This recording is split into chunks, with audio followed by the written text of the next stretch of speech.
Hello, I'm testing. This is ASMR ASMR. with Nirav. This is ASMR. I don't actually know how to do this. Do you? I'm I'm crinkling paper now. I hate it. I hate it so much. I hate it when they're chewing on something, like they've got chewing gum. They're just like, No, it's so terrible. Or when they're just like caressing something with yeah, their hands. and they've got like really long nails that just like. Yes.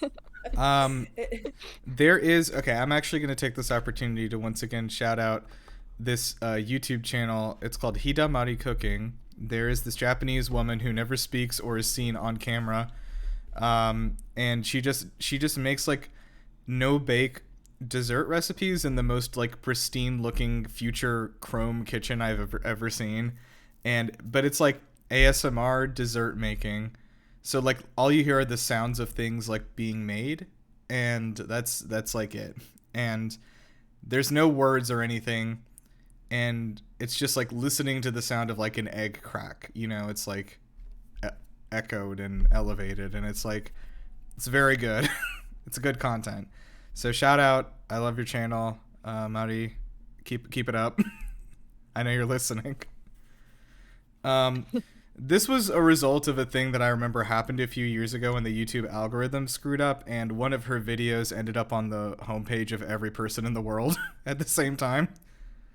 So her channel has like 30 million subscribers. What a great mess up, Wow. though. Yeah. Anyway, all right. So we are in it now. I'm in the bones. It's a new phrase I'm trying to coin. We're in it now. I was just driving for nearly an hour to go 8 miles to get home, which was exciting. Which the math doesn't really add up when I think about it. It would be quicker to just walk. It's possible. How long would it take you to walk 8 miles? Oh, a You while. should ask Eminem. Yeah, I was trying to figure out how to make an Eminem joke, but I couldn't get there. Yeah, I'd say it takes about 20 minutes to walk a mile. So, Yeah, depends how Um, fast you go. yeah, How Yeah. long yeah, your I think legs if you keep up the pace, I could see 20 minutes like per mile. So probably still faster to drive, but if it gets worse, I'll have to rethink my strat on that. Um, okay, so anyway, let's jump into it. So we are here to talk about The Last of Us on HBO, episode 3. Uh, Bill and Frank's Funtime House, I think was the name of the episode. Really? That doesn't Oh feel no, like the I haven't looked vibe at any of the Oh. episode names. I don't know. I think Hold on. it was called Long Long Time or something like that. Long. Probably something sad, I bet. Let me see. Um, TV series. All right, episodes. Yeah, long time. That was. So this one was written by Peter Hoare. That's an unfortunate last name. Um, and or directed by, sorry. Oh, interesting. So, yeah, Craig Mazin. Is it Mazin or Mazin? The guy who does this shit. I don't know. All right. Anyway, he wrote this one. So, good work, Craig and Peter. Love your work. So, first thing I'm remembering is that this episode again experienced a big viewer spike, and I don't remember the exact numbers, but this is pretty unusual at this point. It's actually up to like I think they had 7.5 million viewers like live on HBO on the launch night. So probably a good bit. It is kind And of insane. because of that, season two's just been confirmed. Yeah. So we definitely getting season 2 that will I think I saw somewhere that they said season 2 will be the whole Last of Us Part 2. So there's Yeah. which I'm actually kind of surprised by. There's definitely enough material in there to turn it into 2 seasons, honestly. It's a long ass game. It's like a 25-hour game. Yeah. absolutely God help whoever plays Abby. Abby, yeah, geez, man, she's gonna have to not have social media ever. Yeah. Um, Felicia, do you know about the whole like shittiness that's happened with this game? No, because I don't. I'm Sure. coming into this pretty blind. So Um, that's pretty exciting. one of the It pr- main characters, yeah, Abby in The Last of Us Part Two. Abby does a bad thing. It's not just that she does a bad thing. It's that like the reason that so many people got mad was they were like, I can't jerk off to this. Like that literally was the whole thing. They're like, Abby's too ugly and she looks too masculine, and I hate her. I don't want her in this. It's kind of like how they felt about Aloy and Horizon Zero Dawn. Yeah. Higher fans, lol. Abby didn't rock out in like makeup and heels like in the apocalypse. I don't know. Like, It's just her weird. hair, I like... don't. God forbid she has any visible muscle. Not in my house. Yeah. No, thank you. But I like it. It does kind of remind me of like people getting like mad about Bella Ramsey because they're like, she's ugly. I don't like looking at her. I'm like, well, I mean, the character's like 14, so Yeah. you wanted like a sexier child is that what you're saying? Yeah, please let me dial the FBI. Show Yeah, us your location. sure. Oh, speaking of Ellie, there she is. I saw her zoom out, by the way. Like, she zoomed from the back room, I'm guessing her bedroom. Yeah. And it was hilarious. Like, when you go back and watch this, I need you to see her zoom out from the back. Ellie, you're on the TV. She's like, I don't care, sir. Okay. But yeah. Anyway, yeah, so yeah, season 2 confirmed. I am guessing that's going to be like 2025. Like just considering how long it took to make this season. It took like over a year, I believe, from when they like started working on it to get this made. So Ellie's chasing some sort of ghost, and I always like get like I know that cats like will run around and chase things that aren't there a lot of the time, but then one time it was a cockroach. So like every time I like see her running around, I'm like, it's back. It's back. That was me in the bathroom last night. Tiberius kept running around. I was like, what do you see? And then I realized it was a palmetto bug, and I was like, get it. I don't want to deal with it. Get him. He couldn't get it. I was terrified. And Cats are like, not good at catching bugs. I was like, I can't use this bathroom. Bye. Bye. Never using it again. I'll just piss in the streets. A good pet for catching bugs is Jack Russell. Oh, really? Because they're bred for mouse catching, but you can easily use that for spiders. I used to sick my Jack Russell onto spiders. Wow. Get it. Ooh, you know what? I had a thought of like a little like warm up opening thing here of like you should just say a thing that you've been another thing you've watched recently you might recommend. Does anyone have a thing they want to recommend? Oh, I was watching Lockwood and Co. I was too. It's on Netflix. That was going to be mine. Oh, shit. I was watching it and then I got a little scared and I was like, I need to turn on all the lights. I'm just going to say I'm glad the effects are not better on that show because I would be scared if they were. Yeah, the effects are not very good. The girl in it who plays Lucy, she is on Bridgerton. Oh, okay. She plays one of the sisters, and the boy who plays Lockwood, he's a new actor, so I think it's a pretty good show so far. I haven't finished it yet. Yeah, I'm only on episode 2. I will say that Lockwood and Co. books I read a while ago. This show is, I think, maybe in the most loose terms based on them. I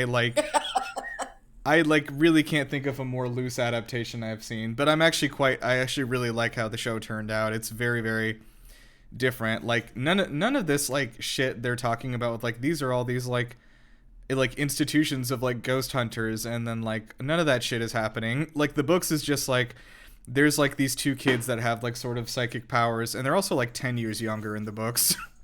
And they're like, Oh. Yeah, and they're just like all neighbors in this country estate, and they're like, oh, like we're bored over the summer and there's a ghost thing happening, like we're gonna investigate together. It's like a very like young adult sort of thing. Um, so yeah, very very loosely based on it. But also want to say shout out because these books were written by Jonathan Stroud, who was also the writer of the Bartimaeus trilogy, which are some of my favorite books of all time. So read those instead. Um, these are fine. Okay, Jess, do one. I've been watching Soulmates on Amazon Prime. It's kind of like a Black Mirror kind of thing where it's like set in the future where they've like found a test that can like work out who your soulmate is. So it kind of Oh, I heard about this. Yeah. yeah, it kind of creates like a scenario where married couples who were married before this test came about are now thinking about whether they should take this test to meet their soulmate or not. And like each episode, it's an anthology series. So each episode is like a different story based around this premise. Oh, interesting. And is it extremely sad like it sounds? It's no, some of the episodes are quite light-hearted. Like some of them are revolve around monogamy. So there's this married couple and they're monogamous, and one person in the couple once did the test like years and years ago, because if you do the test and your soulmate hasn't done the test themselves, then it will just come up with they haven't done the test yet and you won't get a result until they've done it. Yeah. So she did that while they were on a break, and then like years later she gets her result, and they kind of decide to do it monogamously. So they remain married, but then they also go into relationships with their soulmates, and so it's like different scenarios, and then some of it is depressing, like some of it is like a married couple was like breaking up because of it. But then it's also an interesting premise of love is a choice. So you love married couples who have been together for like years and years, and that's what they've built their relationship on, and then they'll go and meet their soulmate and realize yes, their soulmate is made for them, but maybe not like built for a relationship. Okay, interesting. That sounds very introspective. I think I just want to watch these kids chase around some ghosts instead. Um, okay, so yeah, recommendations all around. Let's get into the episode. So we kicked off with a little framing device with having Joel and Ellie hanging out in the forest, doing their banter, their classic little back and forth, and learning about how everybody was just sort of gunned down in the streets, and that was exciting. Yeah, I actually don't know. Jess, do you remember if that's a detail from the game that they were like everyone who they couldn't quarantine they just gunned down in the streets? No, I don't remember them saying that, but I kind of got that premise anyway, because they said they mentioned the fact that they had bombed the cities. That's why all the buildings like derelict, because they bombed the place to like stop the Right. spread. So I kind of got the impression that they had been just taking out like regular people who weren't infected just to stop the spread. Yeah. Felicia, how would you feel about getting shot in the street? Um, well, I'd previously mentioned I don't want to live in this time. Yeah, I But remember. I want to go. I kind of want to go out on my own terms. So, I don't know if I would have followed the government. I would have kind of hidden in my basement as well and come out on my own terms. Do you Yeah, I have feel a like they basement? But, You have a basement? uh, basements are very common in the north. I did grow up with one, so Yeah, oh, I just meant not in your apartment right now, though. no, no. Yeah, we had a basement too growing up. It was like a fully finished basement that like you could use as a whole wing of a house. Ooh, cat sighting. Yeah. He's been prowling around. Oh. Jess, have you ever seen a basement before? Yeah, they're quite common in the UK. I don't Yeah. think so. They're common in older houses. So my dad lives in a Victorian era house that's got a basement, but they commonly flood as well. Yeah. Are you in one of the ones that's like 6 feet wide? No, it's kind of it's thin, but it's yeah, it's you don't it's just thin like room wise. Like you don't have rooms like next to each other. You've just kind of got like a room and then a room. Oh, okay. Interesting. And It's kind of like a shotgun house. Yeah, basically. Okay, so yeah, the framing devices. I will say that I think for me, like, the only negative thing I would say about this episode is that, like, I feel like the way that they transitioned from the present time back to like 20 years ago was like a little bit like weird. Like Yeah. abrupt, yeah. Yeah, I feel like they didn't need that intro with Ellie and Yeah. Joel, or yeah, it could have just started off with Bill and Frank, and that could have been the whole episode, really, and it ending with Ellie and Yes. Joel coming That into the house. I think that would have been great, and like the little bits they talked about in there could have been incorporated into the last episode earlier on. Like I don't feel like anything like that would have been necessary. But regardless, other than that, like yeah, I mean I think I shared the common sentiment. This was fantastic episode. I really liked this little like peek into just somebody's like life during the apocalypse, because like it's not something that you get to see, I guess, often in these things. Like you don't get to see somebody's like life developing like year by year or whatever, like as they like try to like find life basically after the end of the world. um It's nice to see someone thrive in the apocalypse, because Yeah, all I we don't see think it. it would have been that exciting if they didn't. All right. we see is like it's just this idea that it's so rubbish. Like, why would you want to carry on in the apocalypse? So It's just so shit. Everyone's having a shit time. right. So it's good to see like actually someone not really benefiting from it, but actually Like, finding yeah, a way to like yeah, live a fulfilled life. exactly. And I think like I'm really glad they cast Nick Offerman for this. I think he really, I mean, like just looking at him like is just like everything you need to know. This is like a rugged survival man who doesn't trust the government. You know, like Well, and he loves bacon, so. he does love bacon. But yeah, I'm of course a big fan of his from his time on Parks and Rec. But I believe he was in a drama show last year or something that people said was also amazing, which I don't think I have seen. But yeah, he was fantastic in this. And what was the other guy's name? Murray Bartlett, Frank. I believe. No, I meant the actor. Oh. But anyway, yeah, his name was Frank, though. I guess that was right. Yeah, I was like, I know this one.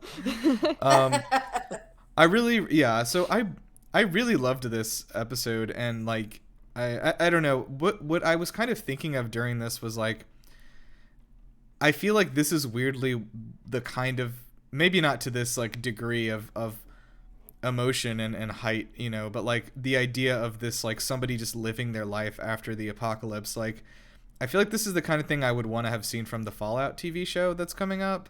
Like just have these like little stories of people's lives after the end of the world, essentially. Cuz like that has always fascinated me in like an anthology sense. But yeah, I don't know, what did you guys think? I liked it. Great. I think that I would have, like, if I didn't have a partner, I would have been lonely, especially not without a lot of books to read. He did have a library, but I can live without technology. I couldn't live without reading stuff. Also, he had extreme survival skills I do not have. Yeah, So that is a I key think part. that's like super important. Like he knew how to do a lot of stuff that so many people don't know how to do. And also, I just thought it was amazing. Like the way he broke into like the like to get power and just always have power, and like that never went down. I was like, can you imagine? Well, Not he had a having to pay. generator he was running also. Well, I will say generators really don't work that way, but you know, it's a show. But Yeah. because it would only like run like the refrigerator, it wouldn't run all the lights and stuff. But like never having to pay your water or your power bill. Yeah. I mean, It's sorry. It's because Bill's a survivalist. So back in like the normal time, he would have been prepping for the apocalypse anyway. He would have Yeah. been one of those people that had a bunker, and he had devoted his life basically to prepping for a potential apocalypse, and that's why he's thrived so much. Yeah. I get the feeling he's strongly libertarian. Yeah. But yeah, I it's interesting, like, how this differs so much from the game, because like, um, Bill isn't a character that I really remembered, because frankly he doesn't play like a huge part in the game, and Frank is just like a guy that you hear about and not somebody that you meet. Um, but like, I don't know, Jess, do you remember exactly what happens there? Because I was Yeah, so basically they meet Bill, and Bill keeps on talking about his partner Frank, who he used to work with. Well, he calls him his partner, and Neil Drunkman has said that he meant partner as in like working partner. He never is like meant like relationship, but that's always confused me because I always got it from like a relationship wise. But anyway, Bill's saying how his partner Frank, they got into an argument and he's like ran off. So mm-hmm. like Joel and Ellie are just kind of like doing business. So Joel needs a car to basically go out to see his brother. And while they're investigating, rather than like just the house and the neighboring houses, like Bill actually has control of the whole town. He's like booby trapped the whole place. And while they're investigating the town and basically like getting the supplies Joel needs, they discover Frank has like hung himself because he got into an argument, left the house, and then got bit. And rather than turning, he's decided to hang himself, and he's left Bill a letter, like basically saying how much he hates him. Yeah. Um, with It's the awful. relationship, yeah, the relationship part comes in because as Joel and Ellie leave, Ellie's like nicks some of Bill's magazines, and they're gay porn magazines, so you kind of get the idea that Bill was in a relationship with Frank. Yeah, it's really, really not like a big part of the game either. Like I like vaguely remember this, and it's like a half hour section of the game. It's like not huge. Yeah. But yeah, basically I did see this thing where Neil Druckmann was talking about how like he was like, I, you know, back then, like when I wrote that, I was thinking like this is like a very tragic story of an ending of like a partnership here in like and then he was like, you know, while they were sitting down to write this show, he was like trying to think about like, I've made so much of this show like so tragic, like maybe this is the happy story, like maybe I can like actually retrofit this into be like the hopeful part of this whole thing. um and like I mean I think it was a huge like I did a wholesome cry, which I don't do often. um when they were doing the strawberries thing. Yeah, I think a lot of people said I didn't cry. I'll be honest. I think because I wasn't attached to them, and I know that a lot of people got attached Disgusting. watching it. I know, I know, but um, I think that that was a really good moment, and also the fact that he was such a grumpy man, but his partner was so open to having other people around, especially Yeah. trusting Joel and Tess. The fact that he's like, "Which gun did you trade?" He's like, "But we got these strawberries," and it was such a good moment between them, like just happy in that time. Yeah, I was really like, I don't know, just a lot of that part made me like cry a little bit. The part where I like really started like actually crying was when Frank was talking about like uh was sitting there telling him like and then I like, you know, it was like telling him the list of things they were going to do that day. It's like, then we're going to go and put our suits on and we're going to get married. And then you're going to give me this drug. And I was like, oh my God. I just like started freaking like bawling my eyes out.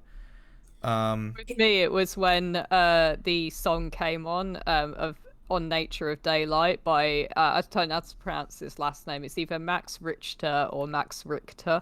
Richter, I Um, think.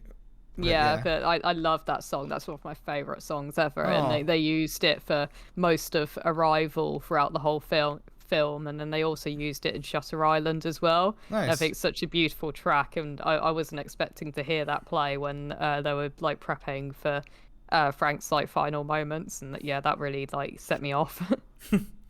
I really liked also the transition when they're trying to fight off the people at the gates, and you see him get shot and it transitions and you see him in a wheelchair and you think it's one person and it's not. I really like the way they transition that to like Yeah. 20 years later. I thought that was such a cool way they filmed that.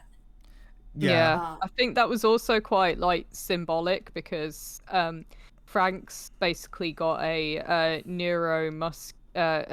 like a muscular degenerative disorder, a bit like MS or I can't remember what the other one is. is it Lou Gehrig's disease? I Uh, couldn't they tell. they didn't so basically Craig Mazin or Mazin did he said it was a degenerative muscle disease a bit like MS, but he wasn't going to specify which one it was. I guess like they wouldn't know because he can't go to a doctor and find Right. out what he's got, so he's basically it's just like what he thinks he's got.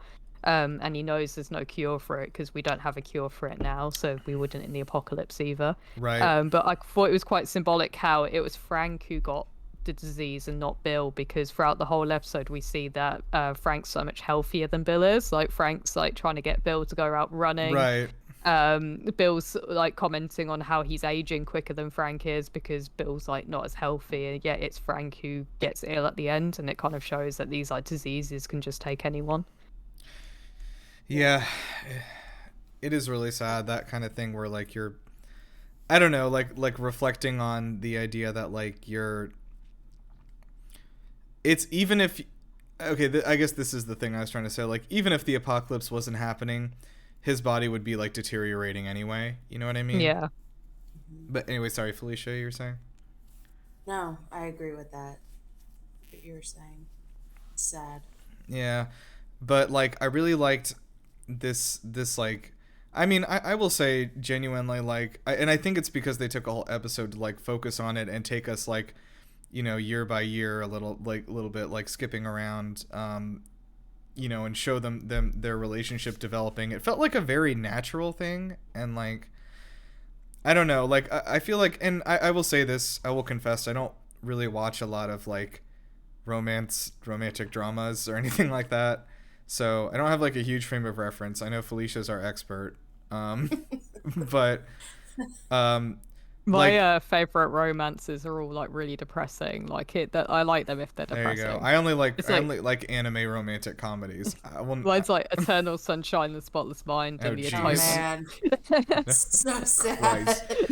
But like regardless, I feel like this is one of the better like developed relationships I've seen on a TV show in a long time.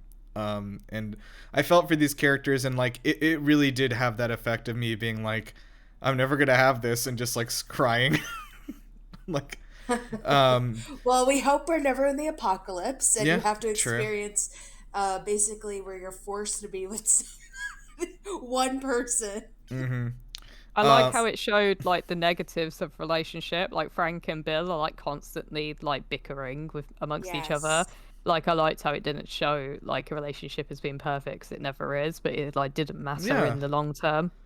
No, I mean they obviously like I don't know. It's like one of those things where you're like, I'd like to think they would still have, you know, been together like this even outside of the apocalypse, and maybe the circumstances would have never been.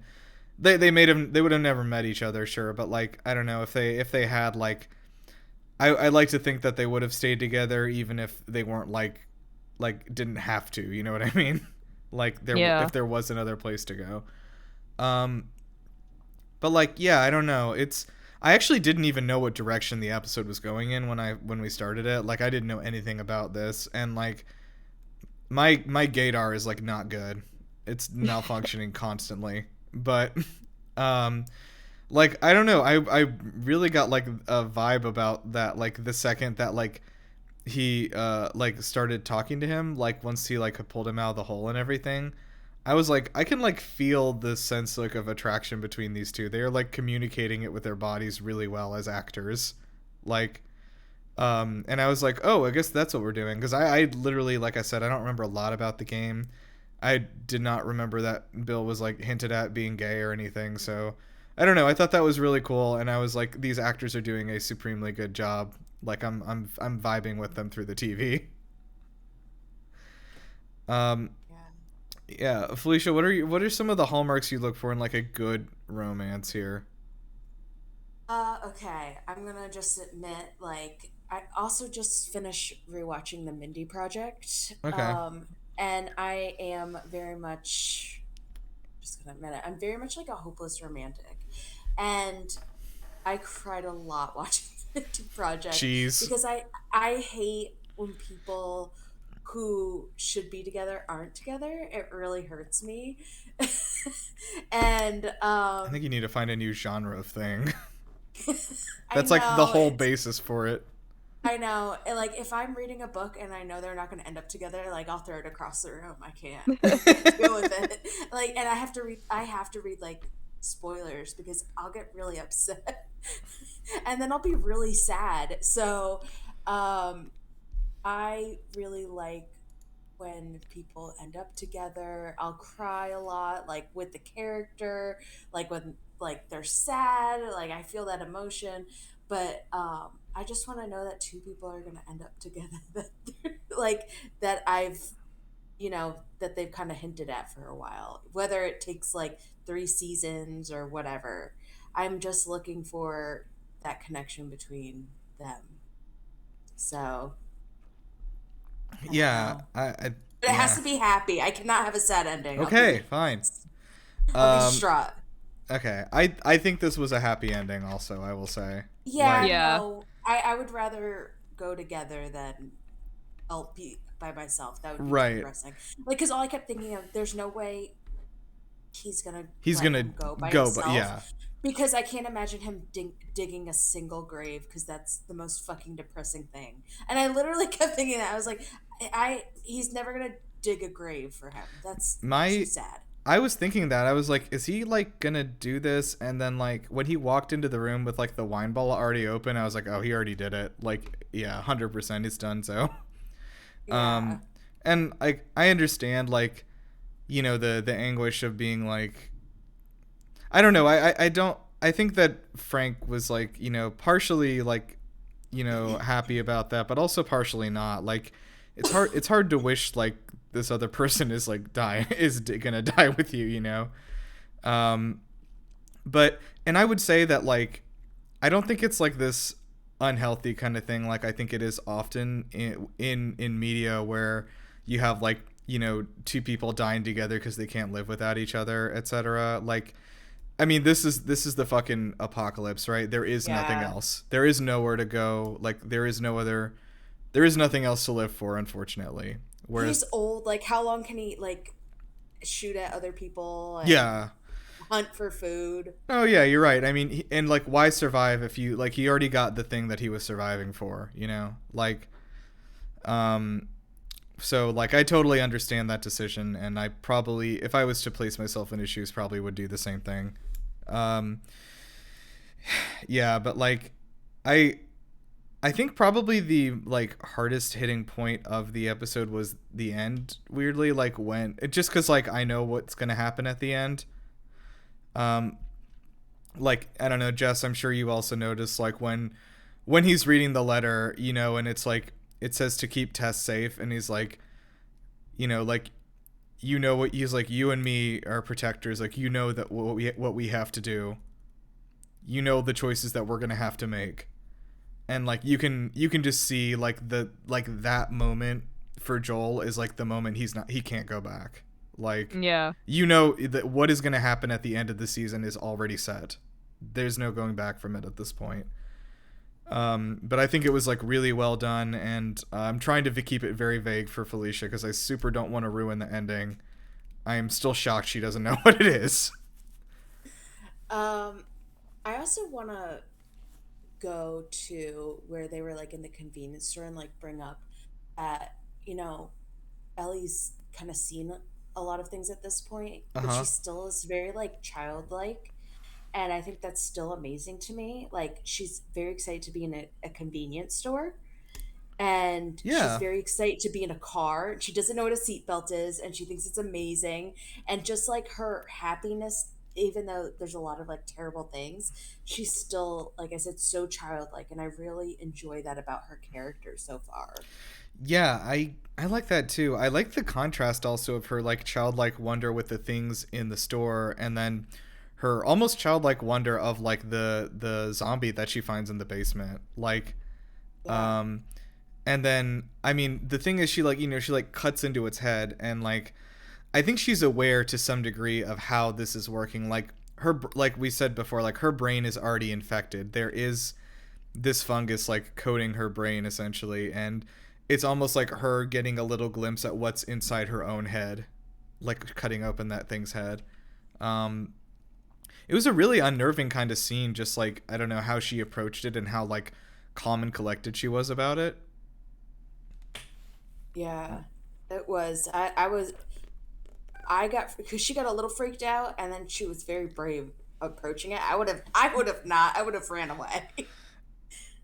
Um, yeah, I think it's like I feel like there's another thing where and maybe this is just like I would say just specifically for Ellie, like you see they do focus in on her face when she kills this zombie, right? And like I think the reason for that is because you can see that she doesn't like feel anything about doing it. Like, and I'm not saying she like specifically should or shouldn't, like is it a person anymore or not, whatever, like, but just as a child, it's and just a few days ago, right, she was like seeing these people die, and she's been curious about it this whole time, and like I think this is the first time she's killed anything. And like you see her eyes just don't even register it, like, which I do think is part of the acting, the performance here, is like Bella Ramsey just keeping this completely straight face as if she's like flicking a fly or something, right? Like, which I think is also a good setup for Ellie's future character development that we some of us know about. Wink. um but yeah, I like that. Also cool that Ellie found some tampons. I didn't know they like were still making those. Man, let me tell you, that's all I was thinking about too. I'm like, I don't want to live in the apocalypse because I don't want to have to deal with this problem. Oh jeez. um but yeah, anyway, so shout out. Also, how much money did Tampax pay to get in this episode to HBO? Oh, was it actually Tampax? Yeah, it was like branded Yeah, and everything. yeah, it was like Pearl and everything. This Not the episode is fit. brought to you by Tampax. Yeah, could have I been. know. Could have been. But yeah, I really liked that. I just really like how all of this led up to Joel and Ellie coming there. And I also really liked when Joel and Tess came and met. I liked one thing that this did do, which I think we've talked about before, is that in the game we didn't really get a lot of information about Joel and Tess's relationship. They were again just like partners, and it wasn't really ever even implied they were romantic partners in the game. However, in the show, that is the case, and not only that, but based on the timing that they show them, like Joel and Tess have been together for 14 years, at least, and it's like the fact that like he had to like let her go in the last episode, and like she died there in front of him, is like a lot more poignant now that like she's they've been together for a very very long time. Like he suffered that loss. I don't know. So that made me rethink it, because I really didn't know how long they'd been together, but it's a long time, man. And it's hard to get like a partner in the apocalypse, I bet. It seems pretty Like, easy considering the 4 people we've met so far. but like in that tiny little quarantine zone, what's the chances you're gonna bump into someone who you like, who just happens to be the same? Like That's the like, next episode of similar age as Soulmates. you. Listen, if I was them, I would have taken one of those other houses and just stayed there. But that's just me. Yeah, I think the problem is that like Joel, as of right now, with Tess like gone, Joel's real only reason to live is his brother. Like, No, when Joel and Tess were there. oh, when Joel and Tess were there, I see. Yeah, no, Yeah. I agree. I would have I would have just taken taken a the house. I'd have been like, we're living here with you guys. Yeah, so I've noticed that you guys are letting the lawn get a little high. So I think some of that energy would have been good. Oh, that would have been so funny if it was like a sitcom, like Yeah. with them squabbling as neighbours. I do. I also wanted to throw out this fun fact that I saw that they were scouting apparently for a long time to try to find little town like that, like Bill's Town over there on the West Coast, and they couldn't because it just doesn't exist. And I'm sure you've seen a lot of people from New England pointing out that there is no place even remotely like that 10 miles from Boston. It's almost ludicrous, the picture that they put of like the mountainous, like craggy forest, and they're like 10 miles from Boston. Because like you'd have to probably go down to like Virginia or something to get something like that, like from the environment. But anyway, so they filmed the show in Alberta and Calgary. So this episode was filmed in Alberta, which, if you don't know, is sort of like the kind of the Wild West of Canada. Except it's like it's not very populated. It's a huge area. That's kind of where the tar sands are, where like Canada extracts a lot of its oil from. It's very like redneck people. I think if you see those, like, what is that show? Is it Letterkenny? Is that the Canadian one? What is the one I'm thinking of? I guess. There's a show about Canadian rednecks that's very popular that I can't remember the name of. Yes, Letterkenny. Yeah, anyway, that's there. So, like, it's very, like, open spaces and stuff. But regardless, there's not, like, a lot of people living there, and much less, like, a tiny New England village. So they built Bill's City, like, this little village there from the ground up. They created this set for this episode, which is probably why it cost fucking $10 million an episode. They had to build that whole Home Depot. They built the Home Depot. But yeah, I liked. Did Home Depot pay for this episode too? Damn.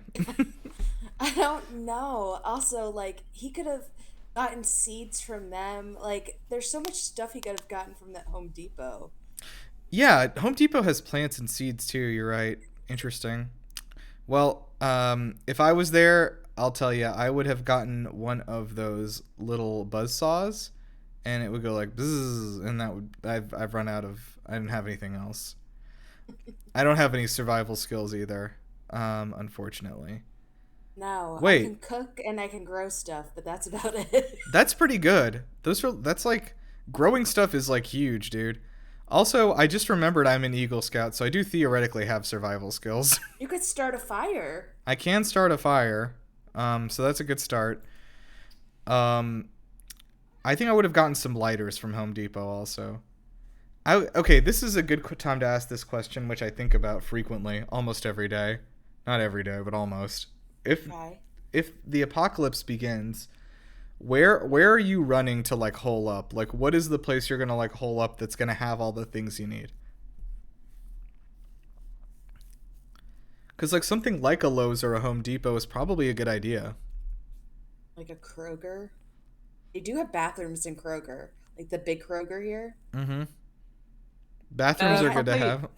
Probably we've got a shop called The Range, which like has everything in it, from like camping stuff to cleaning products, like anything that you can think of for your house. The Range will have it. Maybe the Bass Pro Shop. It's a good idea. They do have water and like food. Yeah, I don't know. I've thought about this. Well, Target would be a good idea, or a Walmart. I know Walmart's too obvious. Everyone's gonna go to Walmart because they have guns there. They do have guns there and tents. Well, Target would be a next good thing. Yeah, and the Target here is right across the street from Walmart anyway, so I'll just pop over there. I would like to see a zombie apocalypse film set in I know 28 Days Later is set in the UK, but I haven't seen it. But like set like an apocalyptic film set in the UK where they're just like, oh great, well we had these gun laws and now all we've got are these with knives to take out these zombies with. That actually does happen with there's this great show on Netflix that came out last year, I think. It's called All of Us Are Dead. It's a Korean zombie apocalypse show. Oh, yeah. Have you seen that? Yeah, I watched that, yeah. Yeah. I really loved that show, but I also remember them, like, constantly lamenting about, like, well, they did this in this movie, and they're like, we don't have any guns here. This is Korea. Well, Well, I was also wondering why they weren't fishing, or is the water not good? You know, when they were in the woods, and she's like, "I've never been in the woods before." Weren't they by a stream? I was like, So can't they fish? Ellie specifically has never left the quarantine zone, I think. Yeah. But I also am curious about like why they wouldn't be fishing. Is there a reason that they don't? Like, I don't know. Let me just do a quick look. Jess, entertain us with a joke. Um. I don't know any jokes. Wow. Sure, I'll look one up. I'm going to the Last of Us wiki and I'm on the page animals. Animals. Also, would you have dug a pretty more than one hole, or I would have dug a pretty deep moat, I think. Yeah, I don't know why he didn't do a moat. I think that would have been a good idea. All Well, right. yeah, he had that tiny little hole, and out of anywhere that Frank could have walked, he just so happened to stumble into that one tiny little hole that Yeah. took. I He's don't probably even the know. only person to fall for that. So the only two mentions of fish are, um, there are crabs that are alive seen on the beach outside Pittsburgh. Um, Interesting. So, and then there's also a part where Joel like goes into the sewers and there are a bunch of fish in there. Um, I hey, wouldn't hold on. be. Wait, shut the fuck up. There's a zebra in here. Um, My zebra, the zebra I thing forgot is. about this. Zebras make a brief appearance in The Last of Us Part 2. Abby searches for her father at a nearby park in Salt Lake City. Oh After yeah, I remember that. Yeah, after finding him, he reveals his plans to check in on a nearby pregnant zebra who is due any day now. The pair begin walking through the park. I don't think this is an important plot point, but the two hear the zebra cry nearby and find her stuck in a barbed wire fence. Ooh. Oh no. Okay, so they No, it calm. was one of those one of the most annoying things about that I found about The Last of Us 2 was I thought it was a great game, like great storyline, but one of the most annoying things was how much it kind of like pushed for its like vision. So like Abby's dad is supposed to be portrayed as like a good guy, so this was one of those scenes where they're like, hey, look what a good guy Abby's dad is, and Yeah, he's rescuing this pregnant he zebra. rescued a pregnant zebra. And the three of them emerge from the forest and find the mother zebra with her newborn by a river, now at peace. That seems nice. Anyway, I forgot that there was a zebra in that game. Looks like monkeys also feature prominently. See? They could survive off anything. That, and I'm telling you, kangaroos. I don't see kangaroos on the wiki here, so I don't know. Um, Let me see here. I'm trying to see if there are any actual monkeys or they're just like, no actual monkeys are seen in the game. Um, but there's a bunch of mentions of infected monkeys because the Fireflies did experiments on them trying to cure the virus. Sad. I can't believe they're still doing animal testing after the apocalypse. Yeah, it's ridiculous. Um, what do you think? What do you think in this world happened to PETA? You think they're They still? ate each. They ended up eating each other. I like that. I'll stay with that. Those people are rude. They're horrible. They kill more pets every year than any like. Yeah, they. I think they kill more pets than any of the like actual shelters they're protesting every year. Yes. Um, and then they make like shitty flash games where Mario kills a Goomba and there's real blood coming out of it, and you're like, what are you doing? Is this what you want to do? Um. Anyway. So yeah, I really like how they tied everything together at the end of the episode with that note to Joel and Felicia. I will say just keep that in mind and like when we get to the last episode of this season, like you'll see kind of how that has affected him. Um, Hey, not the shower scene. I would have stayed there just for the shower guys. this, oh yeah, they did have a shower. That was good. I know, and they had clothes for her. Man, What a dream. we could have had that. We could have had a good time. Did you guys know what Tess's last name is? No. It's Servopoulos. It's like Greek. Oh. Huh. Interesting. I Um, would have never guessed that. I wouldn't have either. She's apparently related to John Stamos. Who? Really? No. Are you just saying that because she's Greek also? Yeah. Jeez. Also, I wanted to give a quick shout out. Annie Wershing, unfortunately passed away last week, and she played Tess in the game. So, she was only 45 years old. Fucking horrible. I believe it was some sort of disease or medical related thing. It was cancer. It was cancer. Okay. Yeah. Man, that really sucks. Wershing played in the 2009 Taco Bell All-Star Legends and Celebrity Softball game. That fucks, dude. That's awesome. Rip. A true legend. Let me see here. I'm just trying to see if she was in anything else huge, but yeah, that's did anyone watch 24? No, I watched Designated Survivor, which also has Kiefer Sutherland. Ooh. I haven't seen Bosch. I haven't seen Timeless either. I love Bosch. It's a good show. It's on Amazon Prime. It says she plays Julia Brasher in Bosch. It's a good show. All right, very good. Also, if you want to watch Designated Survivor, it's about like everybody that works in Congress at the Senate. Like it's in session and everyone dies and there's one survivor. Mm-hmm. It's an interesting show. Oh, one thing I also want to throw out is like somebody pointed out like the last shot of the episode where you're looking out the window. Yeah. It's the same shot as like the menu screen for the games, where you have like that window with the flapping curtains looking out into the distance. And like people kind of took that to be like I don't know, like symbolism of like a new beginning sort of a thing, which I kind of like. Like having like the start screen from the game be like the final shot of the episode is like this is the beginning of it. This is a new beginning. I think that's a neat idea.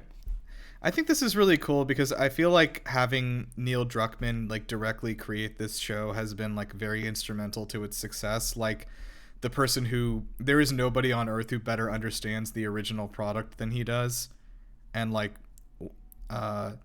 just I don't know, transferring some of that stuff into this show is like really cool. And again, I don't mean like do more like 1-for-1 shots because I like really don't care about that. Like yeah. I think what my favorite parts about this adaptation have been so far has been the parts where it's elaborated on the original story. Yeah. So I think a good adaptation is something that it loyal to the source material, but then at the same time has its own creative twist. Like yes. We've already seen the storyline of the game. We don't need that copied like word for word. Mm-hmm. Does anyone else want to add anything out before we do our predictions? I'm good. Okay. Yeah. So next week, I believe, we are going to be venturing out into the wilderness a little bit on our cross-country adventure. And so I've been thinking about all the, like, sort of, some of the things are a little different here, but I also think maybe if the cordyceps can affect humans, maybe there are some animals it can also affect the same way. So we've already talked about monkeys. I'm going to make an honest, real prediction, which is that there are going to be wild animals that are infected with the cordyceps. Like there are going to be like clicker monkeys or something like that. Not a bear? I was thinking bear at first, but then I thought like, well, if they're trying to be sciencey about it, like monkeys are really similar to humans, so maybe like the disease works. Bear was my first thought though. Like, can you imagine one of those fucking things like as a bear?